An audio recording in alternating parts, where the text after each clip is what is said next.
How's it going, guys? It's Jack Bing here, and today I want to show you guys a tool that's had a bit of a facelift. It's had a bit of an upgrade. It's called the Warp tool or the Free Transform tool. Not actually sure, might be both.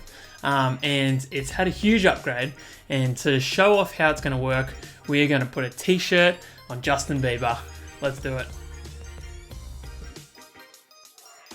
Alright, so like I said, we're using the Warp tool here. I'll just show you what we've got to start off with. We're here in Photoshop.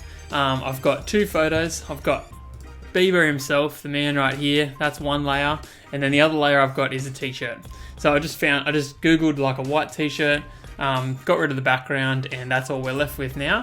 So, you know, the simple kind of idea of what we're doing is we're just dragging that on top like that. And the idea is to kind of use this Warp tool, this upgraded Warp tool, to make it look like he is actually wearing the t-shirt to a quality of which you wouldn't question it if you came across it online. That's my goal here. So to start off with, I'll show you how to get into the Warp tool. And basically, if you've got your layers selected like this, if you just click on one of these little transform buttons here, then you get this up the top. Now this here's what we're looking at right here.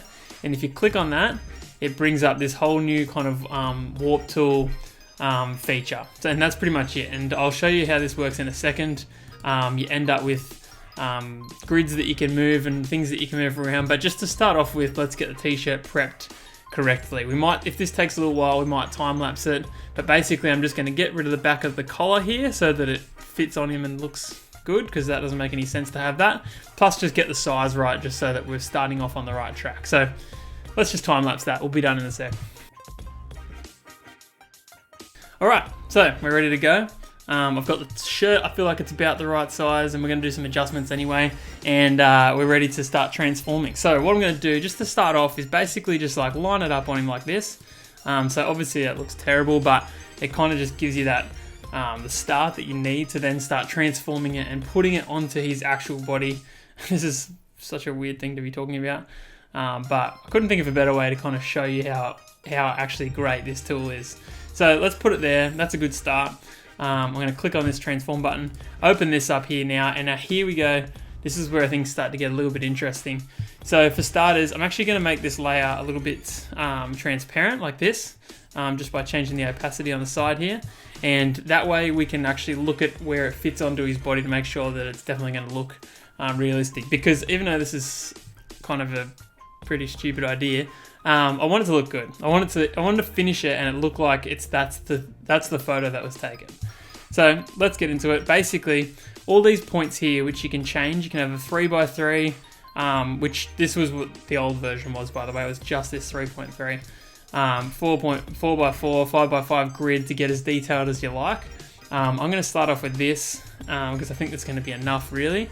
And basically, what you can do is you can just drag these dots around, and it's going to transform. It's going to move these bits to wherever you kind of move them to. So if I bring this up a little bit more so you can see it, we only just really need to see where he is underneath.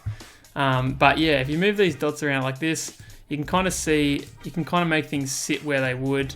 And I'm going to show you how to use it by using it myself.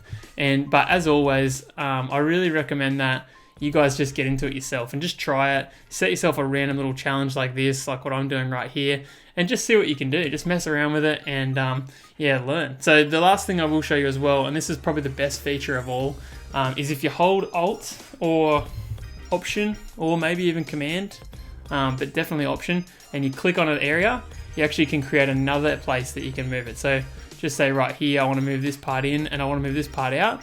I can click that there, and I can drag that out like that. And so you've got unlimited places where you can kind of drag and warp and make things fit. So, all right, I think I've said enough. I think I've pretty much made it clear how it works.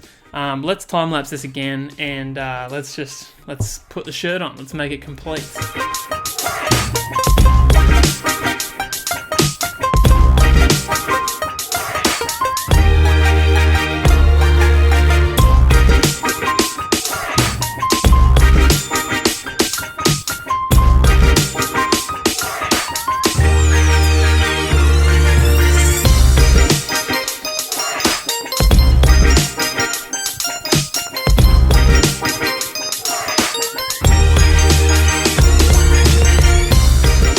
Alright, so I probably went to like I went to a lot of effort to kind of get a few little kind of details right with some ruffles and stuff like that, and you probably saw I actually pulled out the clone stamp tool, which I've got another video on, to kind of get rid of a crease that was there just because of the way the photo of the shirt was taken. I couldn't get it to look right. I also cut out the arm, you probably saw as well, to kind of come over the top here, and that's going to be another one of those things where if I didn't do that, it looked silly because it went behind the t-shirt. So I've cut that out using the polygon lasso tool, just keeping it real simple.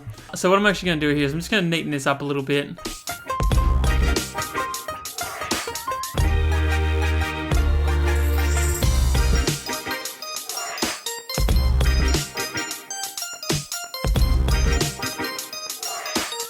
Alright, so I filled up my card at some point, right? I'm not sure how much you saw, so sorry. But basically I spent probably too long trying to get this right. As you can see, during that, I used that extra, I added those kind of extra points so much just to kind of tweak a tiny bit. There's a little bit where it's a bit wide on the shoulder, just bring it in a little bit. And that's just by holding that option button and just clicking wherever you want, and then you can adjust it there. It gives you infinite options with adjusting, and I think that this result is actually really great. So hopefully it looks good for you guys. Something that I realized is that the photo that I used doesn't have enough shadows on it to make it look like this photo of Justin that has really dramatic shadows on it. So it actually makes it really hard to make it look realistic.